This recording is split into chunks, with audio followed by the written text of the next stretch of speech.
You've heard the tales of the Z-Fighters and how they saved the Earth on multiple occasions. Recently, a threat known as Turles came to Earth, wanting to use it to create a new Tree of Might. This tree produces a fruit that doubles the consumer's strength, practically making them invincible. Goku and the others fought Turles and his crew. It was a long, grueling battle, but in the end they won. Unbeknownst to them, though, before he was destroyed along with the tree, there was a final transmission he sent through his scouter. Somewhere in the deep reaches of space, on a no-name planet, a young Saiyan boy by the name of Shade was staring off into the stars. He was lost in his own world, just thinking, before he was abruptly brought back to reality by a loud scream. He looked in shock, wondering who that screaming was, not realizing that it came from over his scouter. It was Turles.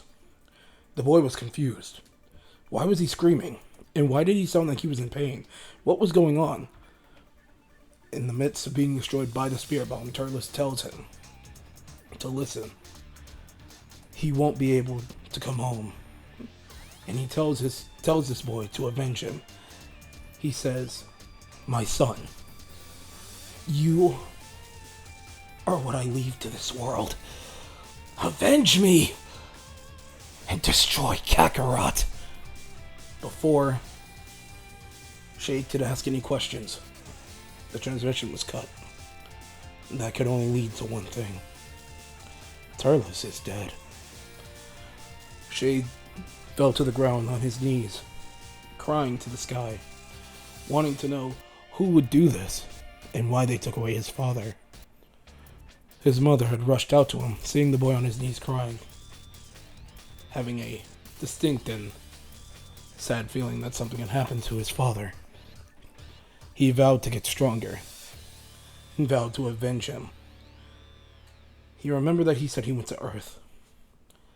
His father was already stronger than him, so he needed to get stronger himself. So, that's what he did. For the next week, the boy had trained. By the end of that week, Shade is now training by himself. Though he's not as strong as his father, he's a little stronger than what he was a week ago. As he's training, he gets another transmission from his scouter. He's confused. The only other person who would have any type of frequency or, anything like their tech would be his mother and his father. And his father is dead from what he understands. Then he hears something over the airwaves. It feels like there's a connection. He hears the words kill, eliminate, planet. The frequency is still trying to come in, so he can't make out what's going on entirely. As he's playing around with his scouter, a fleet ship appears above the sky. People, lots of them, start flying from the ship. Shade looks up in horror. Who were these people? And why are there so many of them? Just as he got his answer, the frequency came in. And now he could hear the signal clearly. And it said, "Kill all life that is on this planet, and then destroy it." Shade was confused. He was scared. Who were these people? What's going on? He ran.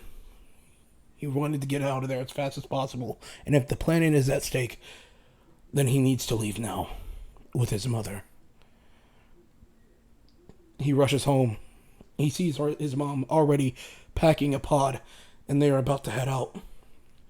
He asks if she knows anything about this person or who these guys are. Without a word, she throws him in the pod and locks it. He's confused. Why isn't she getting in? She looks at the boy with tears in her eyes and a smile on her face, saying that he's going to be strong one day. He's going to be great, a strong Saiyan man, and that no matter where they are, or how far they are, or even if they never see each other again, she'll be looking after him, tears started to form in Shade's eyes. He already lost his father, and now he's about to lose his mother. He begs her to get in the pod, begs her to leave with him. She shook her head no. She wanted to make sure that he got out of there safely, and the pod only had enough space for one and could only carry one of them. It had to be him. Shade had banged on the door, wanting his mother to go with him. Begged her, pleaded. She shook her head and told him that no matter what happens, she will always be there in spirit and will always love him, to be safe and to travel well. With anything else left to say, the pod took off. Shade could only scream and beg, wanting the pod to go back down to the planet so that way he can pick up his mom. But it was far too late. Just as he enters the atmosphere, he starts to pick up on that frequency again.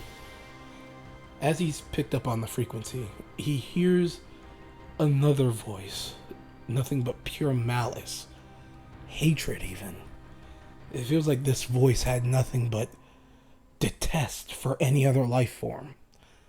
And he heard somebody else call this other voice Lord Frieza.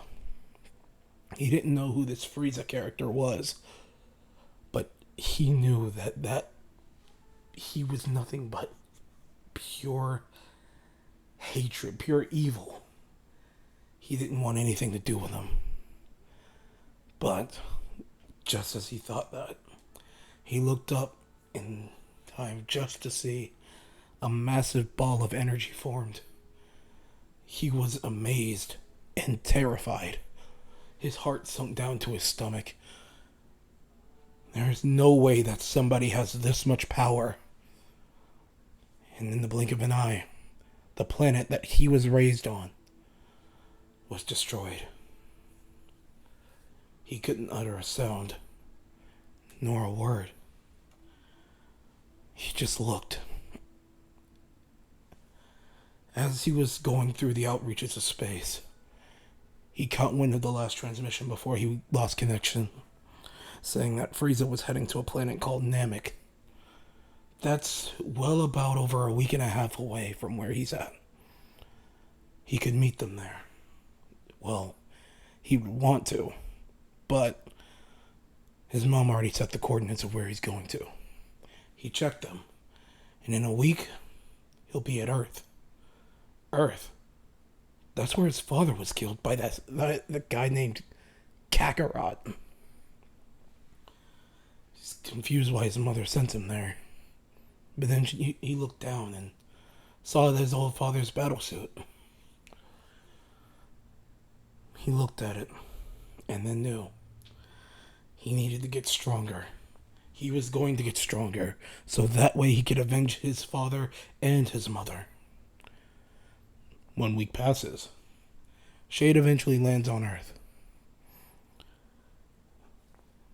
He steps out onto the grass, takes a deep breath.